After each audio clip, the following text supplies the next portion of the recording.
What's up, guys? This is Coil Knife, and today I am playing, well, maybe I shouldn't use the word playing. I've been playing Jurassic World Evolution.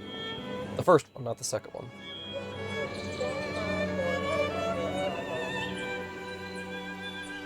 This is just really freaking pretty. I'm glad I made this. So, what have I done here? I basically, the other night, I was kind of having a bad day. I popped an edible, got nice and chilled out. I put on some classical music and I put this game in, and I thought, you know what, I'm gonna build what I would have wanted to see as a kid. You know, a place that I would have been happy to see as a kid if it were real, you know, and all that stuff. Yeah, see, I keep getting... the music is really pretty, and I keep seeing these beautiful moments, and...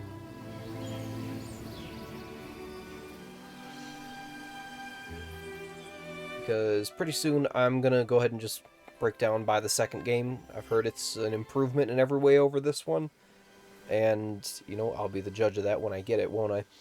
But if it is, and I kind of hope it is, then I probably won't come back to this one. I'll probably uninstall this one for the last time and, you know, never have any reason to go back to it.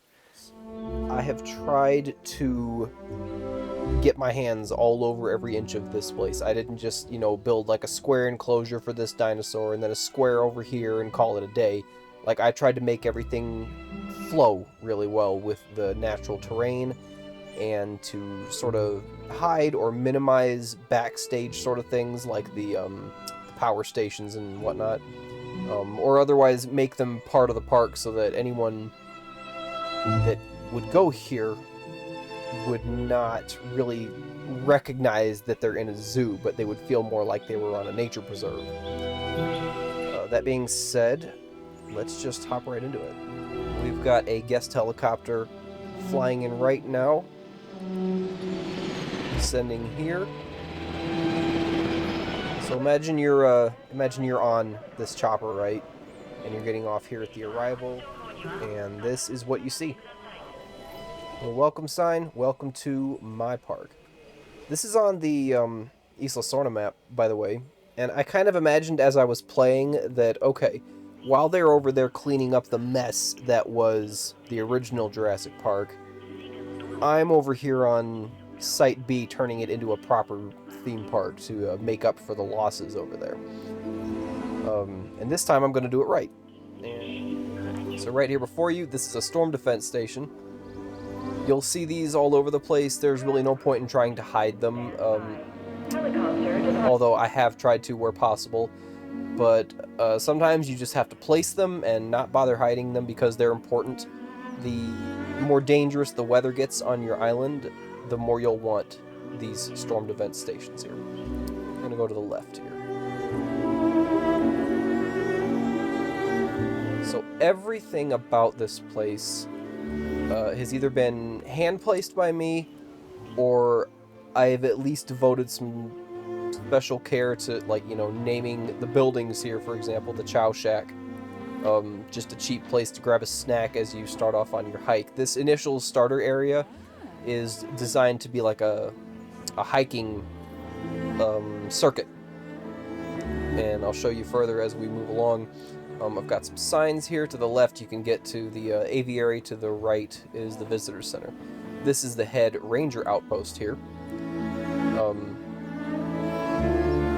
These guys don't see a lot of work, at least not in terms of some of the more dangerous dinosaurs, but they are sort of the face of the park's staff. And there are 4 ranger stations throughout the park. 2 of them are here in this main area. This would be like where Muldoon or whoever, you know, Tembo maybe, one of those guys, the hunter turned park warden types, they would hang out there, and they would be like the face of the park, and they would probably mingle with guests a lot more than some of the other rangers. The Chow Shack here is intended to be for, like, if you just got off the helicopter, or if you're getting ready to get on the helicopter and you just want a snack before you leave. It's cheap, easily accessible, centrally located. You'll notice there's a substation behind it, and again, that's an example of me trying to hide that sort of thing. by placing plant life in front of stuff or placing it behind buildings. Any sort of ugly, you know, infrastructure or maintenance buildings, I have tried to either hide completely, or if it's not possible, put them in such a way that guests would not take too much notice of them. Oh. Little bathroom right there for just in case as you're walking around you have an emergency. There's a nice little pond here. If I could have certain gentle dinosaurs just roaming free, I would, but this game does not allow for that. Otherwise, I would totally have little cute, you know, petting zoo type dinosaurs running around. There are a couple of hotels in the area, and they look like this. This one's Hotel Mojito. Kind of. There's like a little side path back here, extra little bathroom there you can see behind the visitor center. And I imagine guests could, if they wanted to, like, hike back here and see all this stuff, they could, but there'd be no reason for them to. So I didn't go crazy trying to hide the rear of the visitor center here. In a normal game, your visitor center is where you do all your research, your fossil extraction, your, you know, DNA sequencing, all of that stuff. Since I was just building for creative purposes here, it's literally just a iconic building, you know, a figurehead of the park, however you want to describe it. And I tried to recreate that the way it looked in the movie, but in the movie they had the safari ride coming through here, and they had it a lot closer. So my version's a bit different because my safari rides are located further out and deeper into the park. Okay, moving on. Casa Roja here. I may use some Spanish words here and there just because it's to be expected. But yeah, just another family hotel experience in a fairly safe, populated, well-traveled location. There's an ice cream place here. All the little food buildings look the same. I can't do anything about that, but it's more like you use your imagination. Rather than, you know, oh, well, they all look the same. Well, yeah, okay, I can't help that. This would be the first of our emergency bunkers. Should anything happen, a dinosaur escape or a bad storm or something, you would direct your guests to enter these. And there's the first of our gift shops. And again, this one is intended to just be a cheapo, you know, hey, before you leave, stop in here and get a cheap little souvenir.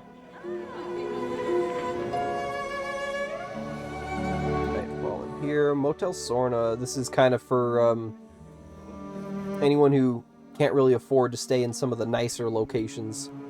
You can still stay here. It's just you're kind of out in the middle of nowhere, really.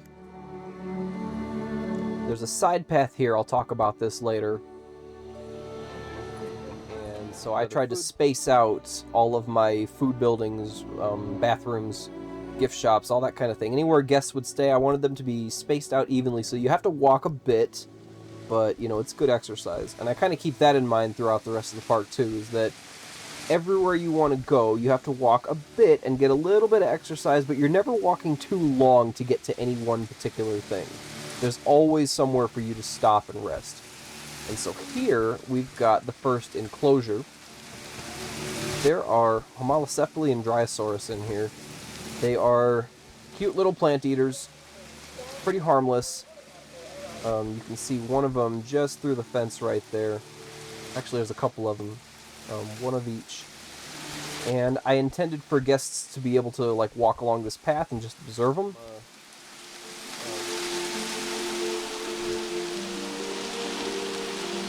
Zoom in on these guys? Yeah. These are Homalocephali. They're a very small cousin of Pachycephalosaurus, and they still have the hard head for ramming things. They're pretty cute.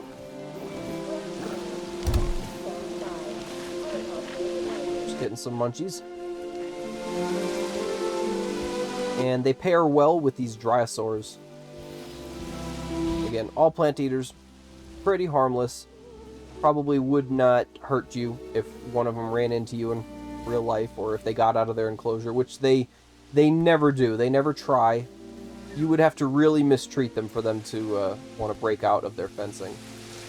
I had originally intended for there to be bigger, like, Pachycephalosaurs in there, and I had thought that maybe they would see guests running along the paths, and they would run alongside you, and maybe they'd ram the fence a few times and give you a startle, and, you know, every so often, I'll place one of these little lights down along the paths, so you should always be able to see where the next one is, but they're not super helpful, and I think the idea is to make sure that guests always kind of have a slight sense of unease when they're walking around the paths, because the lights are there, but they're not super bright, and the noises of the various dinosaurs will echo off of the walls, because the whole park is set into a big series of valleys, and there's these cliffs, and everything is set, you know, down in the valley there.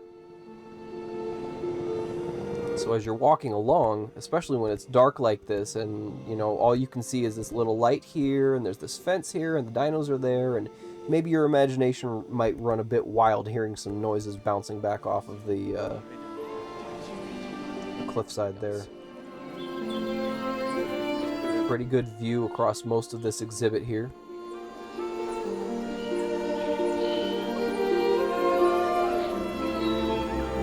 We're coming up on the central area here, and this is kind of a prime spot for families with older kids and teenagers, because there is a hotel just around the corner here, but I'll get to that in a second. There's not a lot of place to hide things here, because it's a sort of close quarters, as you can see, right between these two exhibits here. But I did the best I could to make everything fit together nicely.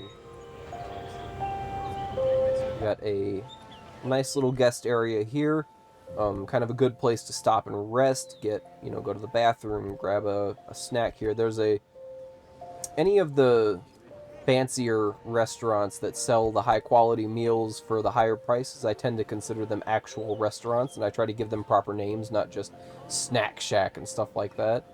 In the book, actually, the restaurant on the island was called Les Gigantes, and I don't even think that's Spanish. It might be, I don't know, but that's what it was called in the book, so that's what I'm calling that one. Gift shop there. There is a Compsognathus exhibit right here, and there's tons of compies in there. If you went in there and you had even the slightest bit of a wound, you'd be just bones. There's a Central Ranger Station here, Hotel Parque Centro here, right in the middle. When you sleep at night, you're hearing all sorts of dinosaur calls here. And there is a side path here, and this is literally just because as I was building this area, behind here, this was closed off, so this hotel was like way set far back into the middle of these two exhibits, and there was no outlet here.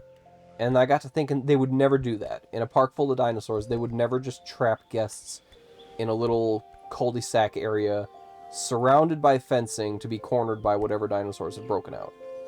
So I had to open that up, and I had a little side path here, and I imagine it would mostly be used by rangers needing access, but should guests ever need to rush through there and get to the exit, they can. I'm certain they won't, but it exists, because I'd rather be safe than sorry. You can even kind of see, there's the helipad right there, and I'll kind of pull back every now and then to show you guys where, you know, a bird's eye view of everything. So there's what we've covered so far. And you would just hike, and maybe you would meet some compies here along this path. And this part I designed so that, because compies they're small.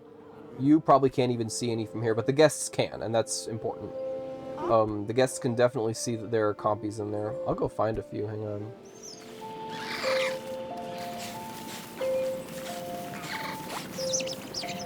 You can barely see them because they're so small. But they're noisy, and they're dangerous. So the idea would be that as you're walking along this path here, especially if you're alone, maybe some of the compies might notice you and start following you. Maybe you've got food from one of these restaurants or something, and they're like hoping you'll feed them, and ignore the don't feed the dinosaur signs. And by the way, right there is a power plant. And again, I tried to make it so that it's not too noticeable. There's lots of foliage between it and the guests. It's set back off the path. And, you know, guests would look in there and be like, oh, that's just, you know, like a maintenance something or other, or, you know, that's just infrastructure, I don't care about that.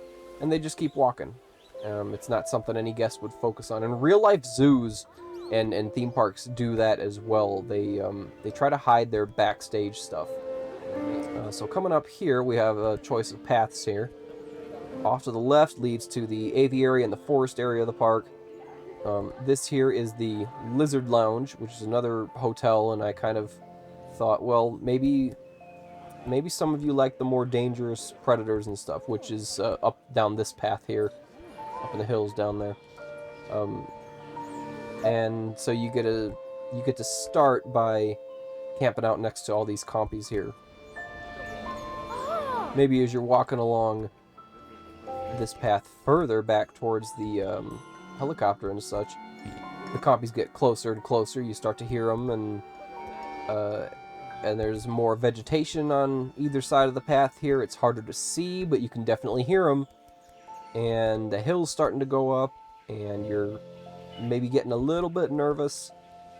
But then you finally start to leave the compy area, and you can kind of hear their squeaks and their little chitters fading off into the background. And then, oh look, there's a bathroom. There's a gift shop here. You know, you're back to safety. So back over here, I haven't talked about this path yet. This is just outside the Dinosaur exhibit here. If I could have these guys in like a petting zoo setup, I totally would. But again, the game doesn't allow for that. So I can only hope that maybe one day we'll be able to have a Jurassic Park game where some of the more docile dinosaurs are able to be petted and interacted with in a more meaningful way. Oh, I just realized I need to fix something here. Smooth.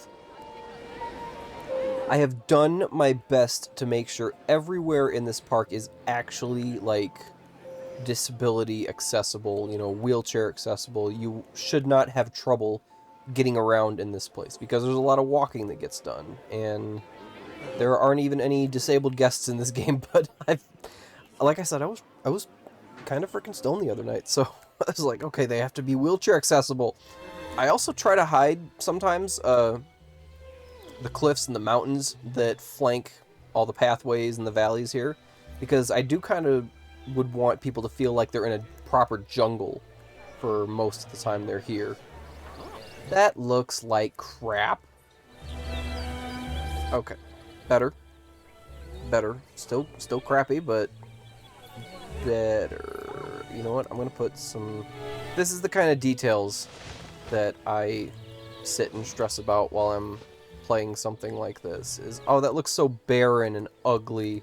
It's gotta be, you know, I need to add plants. I need to add, like, natural, you know... So we're coming up on the wetlands area here, or the swamp area here, and good timing with the rain, too. Bitch, what are you running from? I mean, nothing escaped, I hope. Nah. Okay, so this is the wetlands area. We have Swamp Lenny's Grub Shack and Bayou Betty's Gift Shop. And they're very popular because the wetlands area is very popular because it's where I got... this is actually where I started building. So first we're going to go to the right here. We're going to take a look at the... we're not going to look at the bathroom because that's dumb. There's the Safari Cabana here. And one thing that I did purposefully was so that if you're staying here at this hotel, the first thing you see when you walk out, you know, in the morning or whatever, is, if I can get the game to cooperate with me, is the Safari Gate right there. So that looks pretty cool. There's a ranger station right next to it, and these guys see a lot of work because they're much closer to the bulk of the park's dinosaurs. So they put in a lot of hours. This is all maintenance and infrastructure stuff back here. Guests have really no reason to come back this way. But if they did, maybe some adventurous guests might be like, oh cool, this is the power station, and oh look, we can actually sneak over here behind the oh crap, where are we? And then maybe they would start to hear the hoots and the noises of these guys.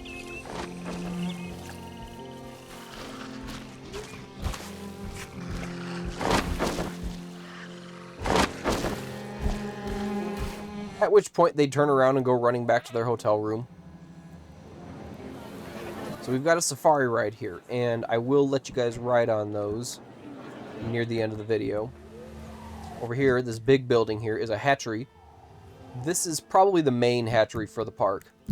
I've got a nursery area here, and as you can see, there are no dinosaurs roaming around in here. There's just some feeders, it's empty space, it's where I will unleash a batch of dinosaurs before deciding, okay, what exhibit do I want them to go in?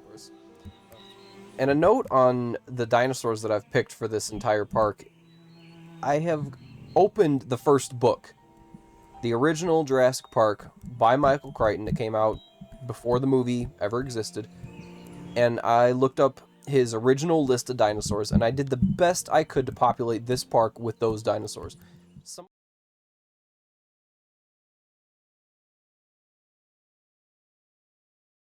Some of them are not in the game, and I have made replacements.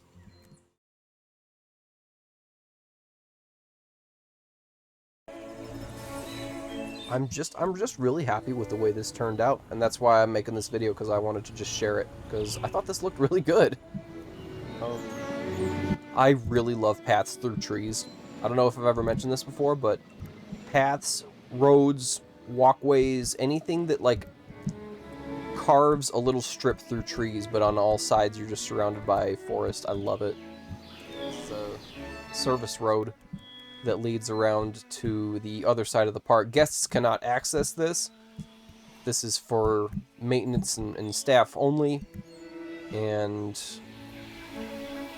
it just leads all the way around here. And this is the forest area of the park. There are redwoods. But I'm coming at it from behind, aren't I? So let's go back over here. Remember this place, the lounge, the lizard lounge with the compies? So, we're going to move along this path.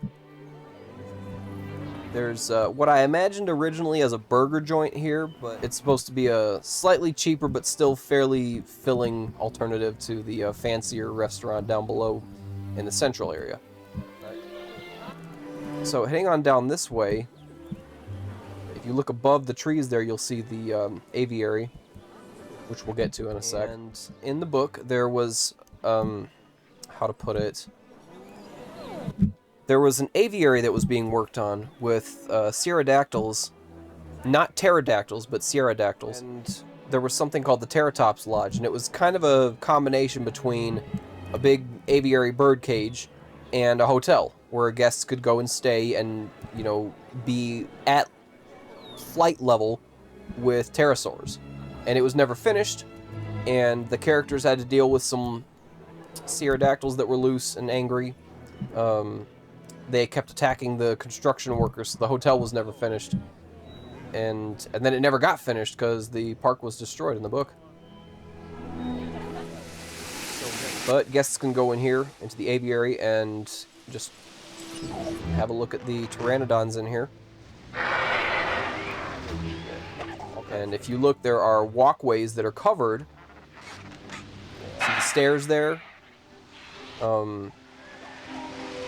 And guests could probably go up in here, walk around. You could watch from down below if you wanted.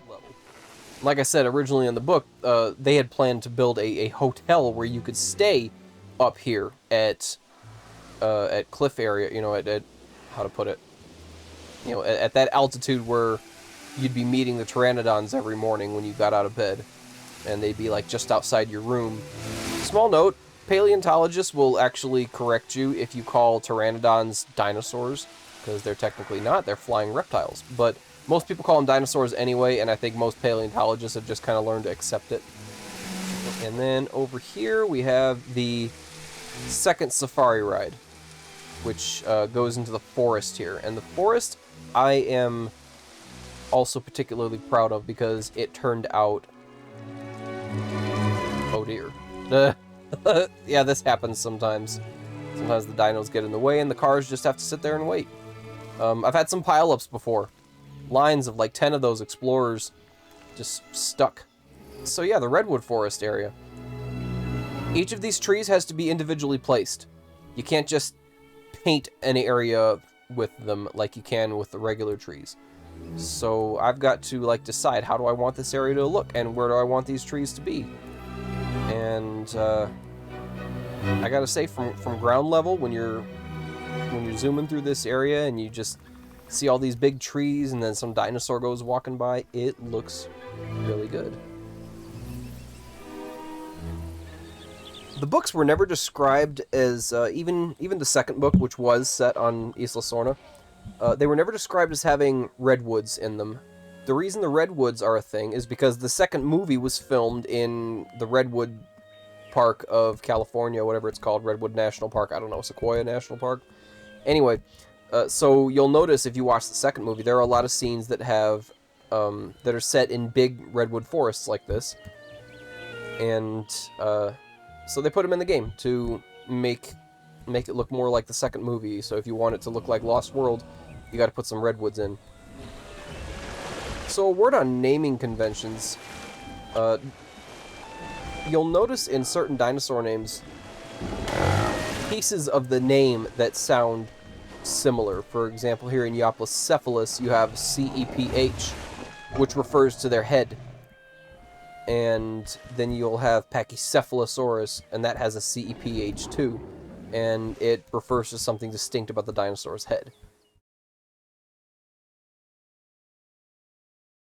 And it's all just, you know, scientific naming conventions, the same with modern-day animals.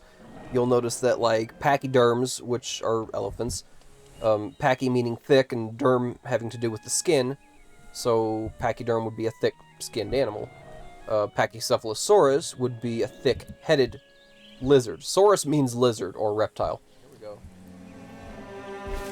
Look at her.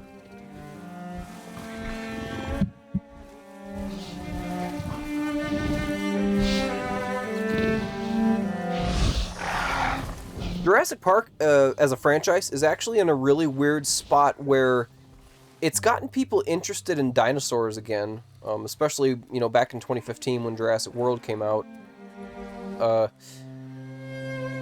But it's also behind the times because there's all these new discoveries about dinosaurs going on, but some of the Jurassic Park dinosaurs, like the raptors, are iconic and they have a distinctive look to them, whereas now paleontologists are saying that, well, they had feathers. So the Jurassic Park franchise is in the position of, do we put feathers on our dinosaurs, or do we keep the dinosaur look that everyone knows and loves? And they've kind of incorporated that into the story as well, because there are discussions between some of the characters, like Dr. Wu and Claire, about the choice between making accurate dinosaurs, given new discoveries, or making dinosaurs that look like what people expect, and giving the people what they want. One last thing to show you before I talk about and there they are. That's them. The ride does go by the T-Rex enclosure, and it spends a good amount of time hanging out by these two T-Rexes, a good distance away. There is a spot right here where you can get close to them, and I did put a feeder here, so these guys do have an excuse.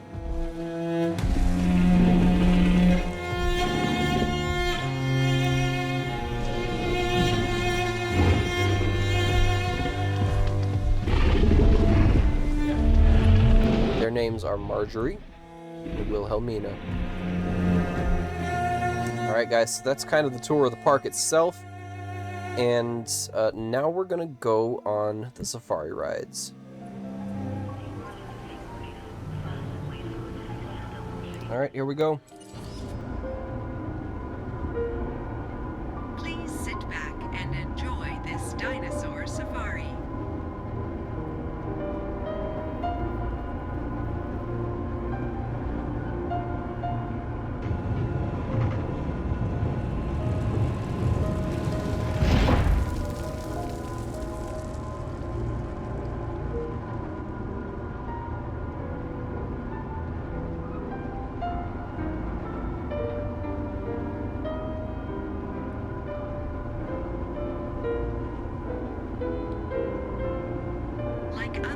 members of the sauropod family, the Apatosaurus's head is tiny compared to her huge body.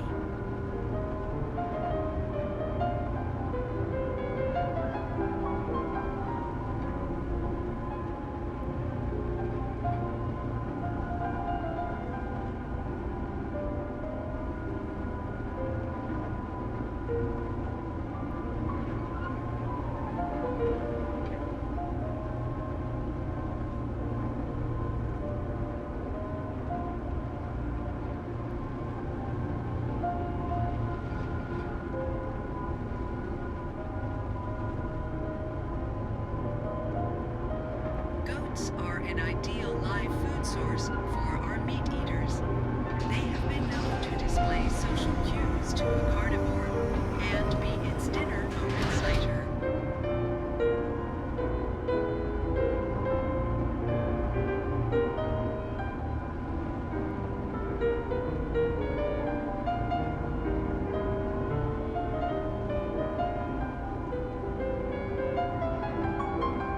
Keep your windows rolled up.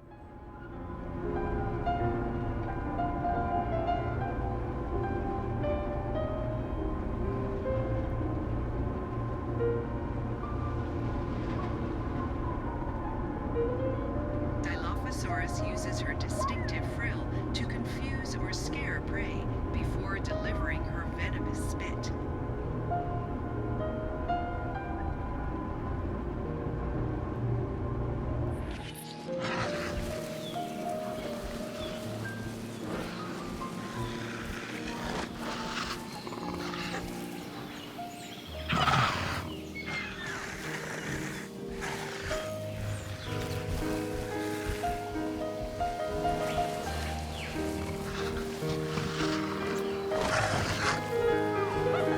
By the way, in real life, Dilophosaurus was like 10 feet tall and 20 feet long, and as far as we know, couldn't spit and didn't have a frill.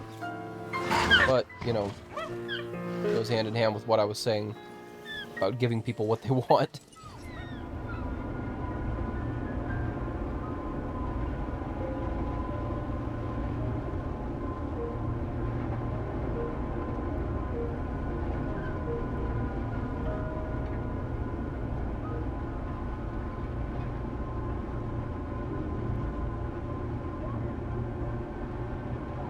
Dilophosaurus uses her distinctive frill to confuse or scare prey before delivering her venomous spit. You can kind of see them in there, but I think because it'll make me happier, I'll have to do some terraforming over there in the Dilophosaur enclosure. Just kind of lower the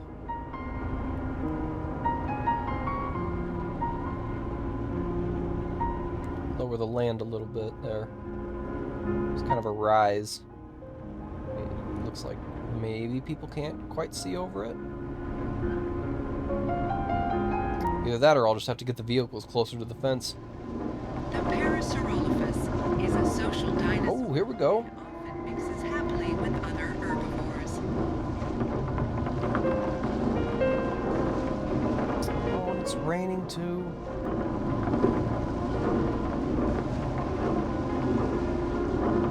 This game's weather effects are just beautiful.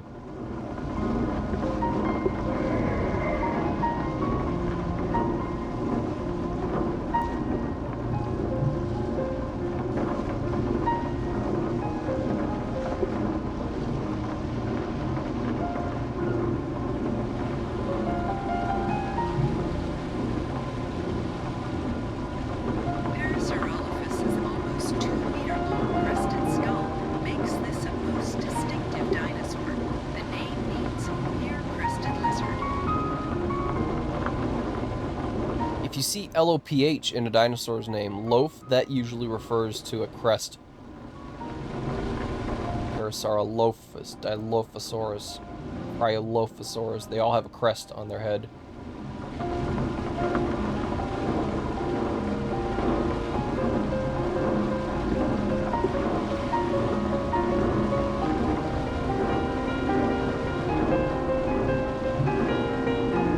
Parasaurolophus was not in the book. but Hadrosaurus was. Hadrosaurus are not in this game, though, so I had to make do.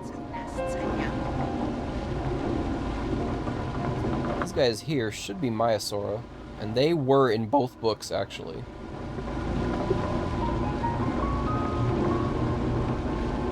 They were pretty capable dinosaurs, too. In the second book, they destroyed a car.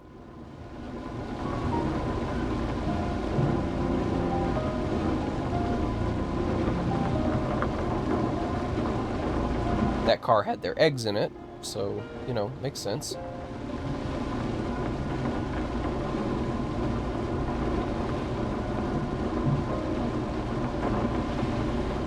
Maiasaura became the first dinosaur in space when Lauren Acton took fossils on a space lab mission in 1985. Off to the right is just a cliff.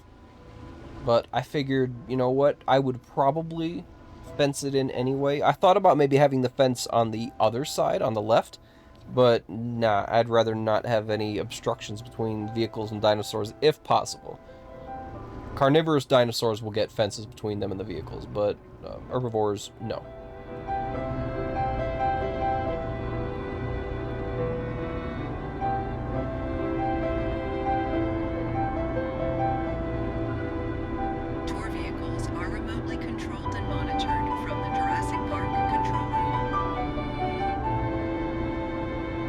You can actually drive the tour vehicles yourself, but I think it's a more relaxing ride to just let them do their thing.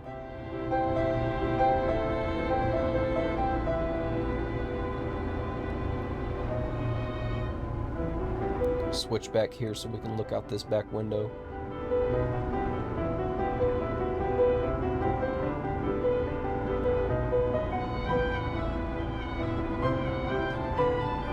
What I don't have a lot of control over is where the various dinosaurs hang out during the tours. Sometimes they hang out in great spots. Other times, a tour will go by and it can be hard to see them, which they even mentioned happening in the movies. Here we go. These are Iguanodons, again. Basically one of the first dinosaur ever discovered and named.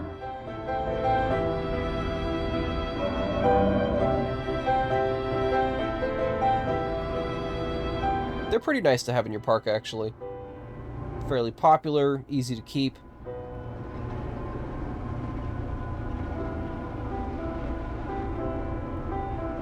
The main characters in the Disney movie Dinosaur were all Iguanodons. Dinosaur discovered in the United Kingdom, and it lived between the mid-Jurassic and late Cretaceous periods.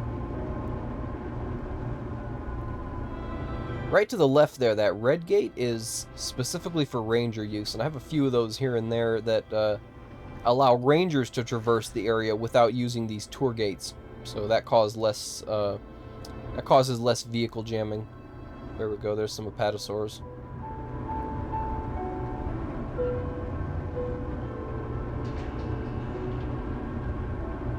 Having a big herd of sauropods can be pretty cool, but as I found out, the more you've got, the more likely you are going to have your tour rides pile up. And that sucks, seeing a whole line of cars just stuck because, you know, a brachiosaur decided to take a nap on the road. If those guys are hanging out where I think they are, then we'll be coming up on them shortly because the track is about to curve.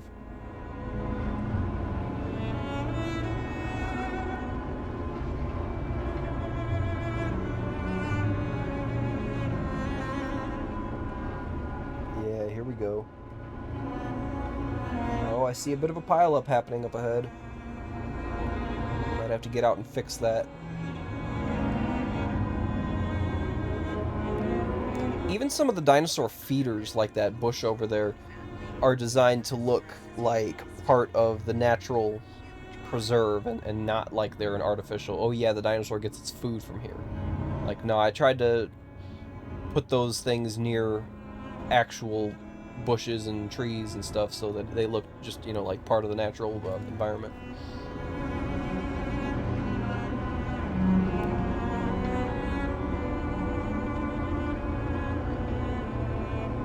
There's a whole convoy of cars here.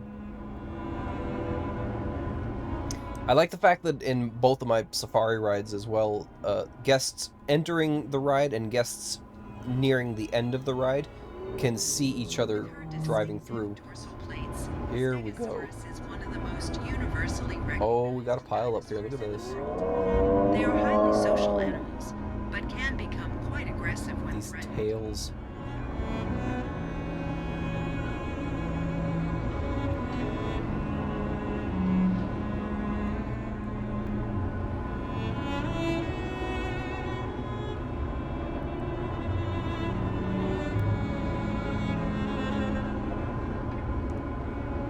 I didn't mention these guys yet. There is a Carnotaurus exhibit here, and Carnotaurus was not in the first book. But there you are.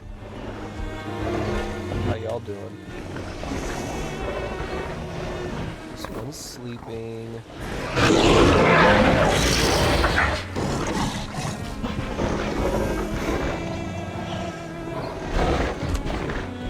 I included them because they were in the second book, and the entire sequence where they stalk the main cast members in the second book, that was totally cut from the movie but was freaking awesome. Yeah, I've always been kind of a fan of these guys. They look cool, they're menacing, they're fast. Anyway, here we are, back with the Stegos again. Stegosaurus can be, as long as you've got enough of them, they're fairly easy to take care of, but they can be a little touchy about their numbers.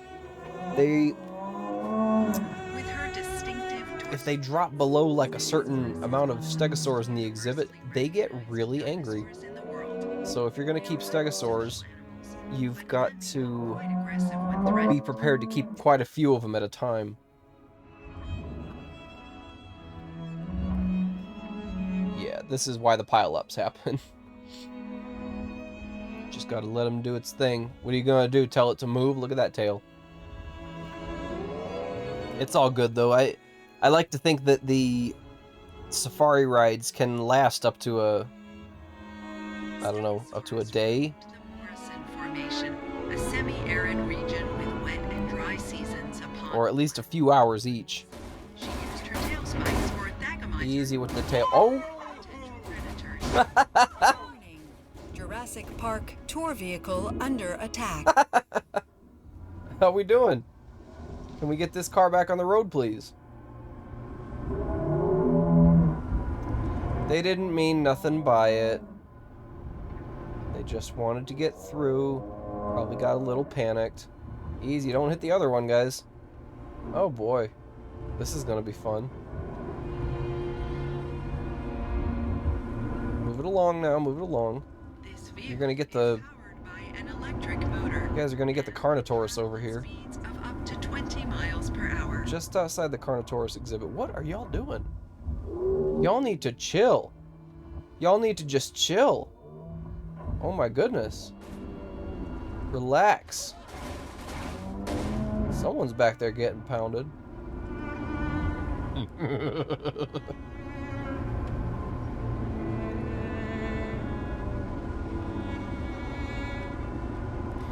You can put on night vision goggles like Tim did in the movie, but you really don't need them.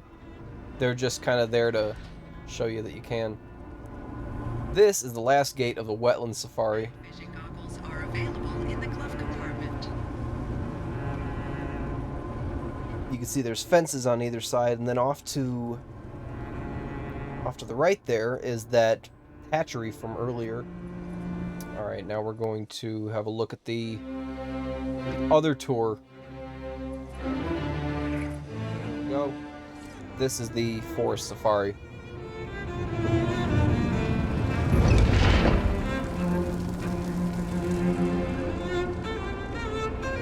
This is where you come when you want to check out the T-Rex and the Triceratops and the Raptors.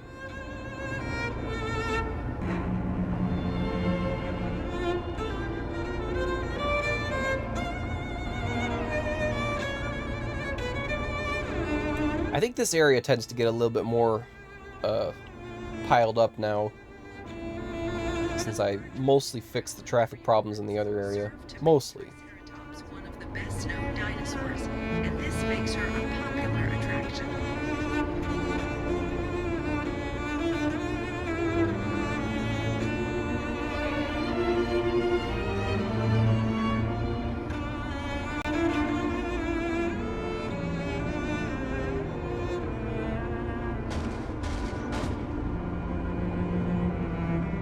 There we go.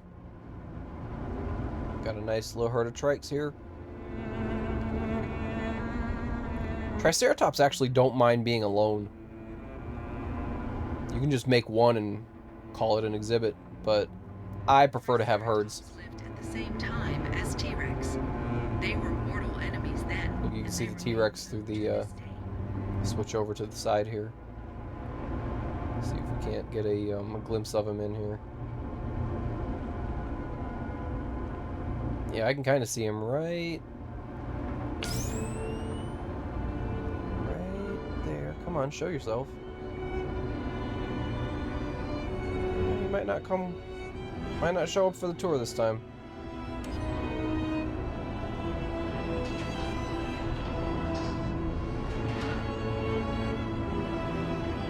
Maybe we'll see some more of him here in a minute, because that's still his exhibit over there. Dilophosaurus lives up to her name. Well-armed head. A distinctive feature of Dilophosaurus is her armored eyelids, which offered protection against predators. Yeah, the Dilophosaurus bony eyelids this thing had. Not just like a head, but eyelids. Its eyelids had armor. Freaking ridiculous.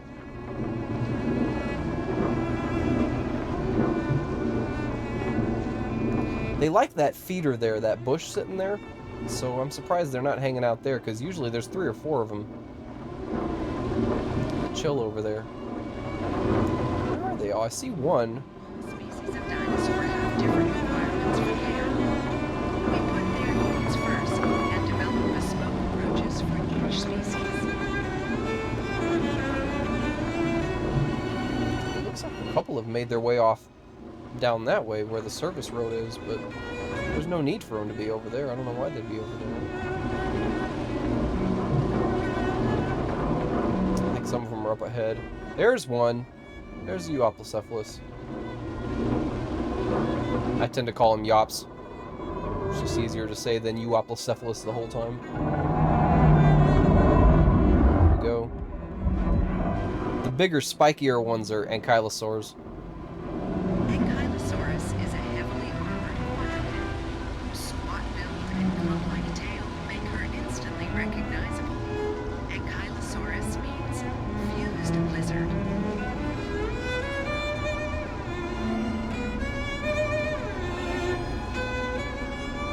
Ankylosaur type dinosaurs were just big walking tanks, big turtles basically with club tails. Any predator that wanted one of those would have had to have flipped it on its back or gone for the legs. Hope not to get its head caved in. I guess we're not going to see the raptors on this tour either. I'll go back in a bit and I'll get some footage of just the Our goats lack an instinctual fear of predators. This was achieved through selective breeding and genetic engineering. I even put feeders near the fences. Well, anyway, it's still a pretty ride. Look at that sunrise.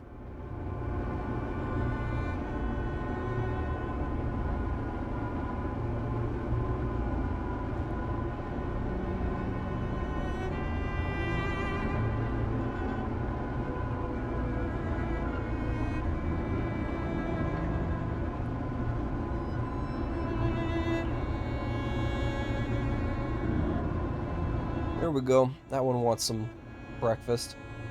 Electric motors cut down on noise pollution and so allow a more natural. That's just a rock. That's not a dinosaur.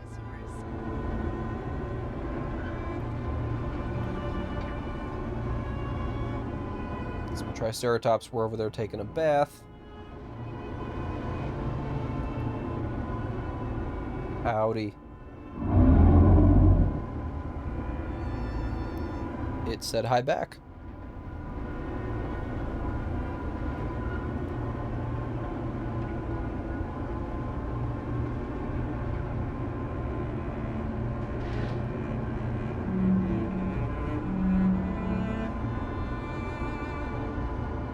Styracosaurus lived in a region of rivers and floodplains. These became more swamp-like as the western interior sea encroached deeper into their habitat. I gotta say, I was originally gonna sit here with like my phone and some dinosaur facts or something, and then as we saw dinosaurs, I would just like read them off. But this is way better. I don't have to do any of that shit. This is another outgoing area, so there's no dinosaurs here. But yeah, that is the end of the safari rides. I'd take my family here. I've done everything possible to have like redundant safety measures, as opposed to cutting corners and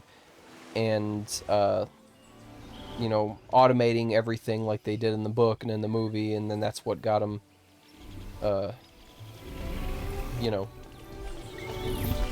eaten. You want to give me a nice roar? You want to give me anything at all? Marjorie's over there making herself known. If I were ever in a position where I was streaming a game like this, I would probably let viewers name the dinosaurs.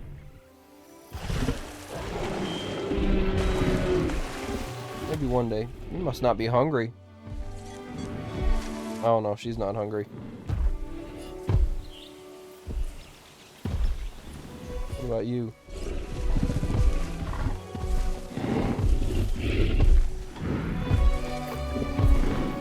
Guys, don't go.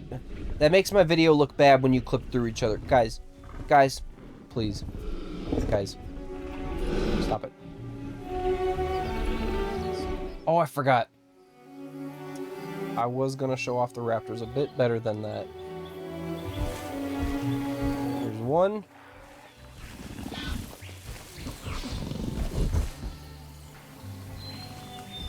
There's 6 raptors in here, and all of them are pretty well taken care of. None of them have any reason to want to get out.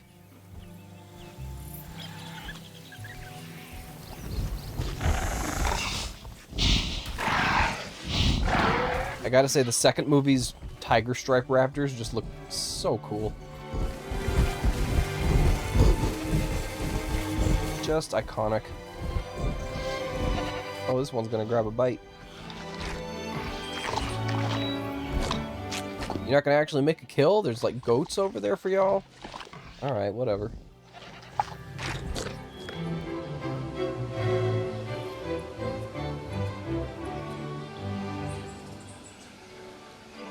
Well, to anyone who did, thanks for watching.